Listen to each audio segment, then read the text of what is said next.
for startup nonprofit? Do you want to work for a nonprofit that's been around 40 years with a couple $1 million budget? You know, do you want to work with kids, seniors, international? What is it that you're passionate about? And that will be an application that an individual would fill out. Then on the flip side, and I'll get to the talent bank in a minute, but it's very similar. The nonprofits, of course, would have their own questionnaire. Are you looking for board members? If so, what demographic? Is there a particular industry or something that you might want? Are you looking for somebody with a particular skill? I don't know. And then with the talent bank, that piece, how it should look on the website would be, you'd be able to say, okay, talent bank, you would click on that, and you'd see a list of services, not necessarily the people connected, with that, but you'd see the services that have been donated. Then the nonprofit would fill out the form online and say, we'd like to apply for that service.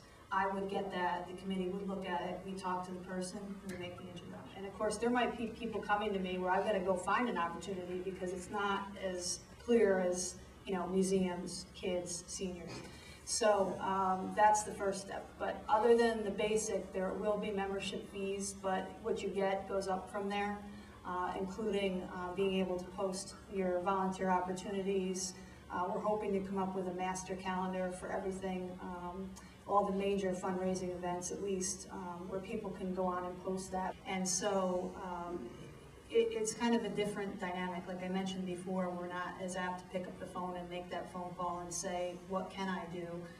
But rather seek out under other individuals who are active in the community and say, I'd like to come along with you. As time goes on through our education programs, we'll also be teaching a little bit, giving you a little insight into generations X and Y, and of course the generations that follow that as well, that are in college and younger than that right now, to learn more about how it is that we seek and volunteer opportunities and actually take on volunteer opportunities. And the way that we're going to recruit, which is also different from the web-based platform, is through the young people that are on our boards. We are going to go out to major employers and do presentations. We are going to go to where young people are, Gen Next, the coalitions of young professionals that are out there, and we're going to find this new and next generation of volunteers. It's going to take some work, but I think as they see us as the younger people, we are all volunteers. None of us is paid staff. We run on about 40 volunteers. So, I think we take pride in that and hopefully expect to expand it probably through the I Live New York and a few other initiatives that I'm involved in. What would the world look like without volunteers?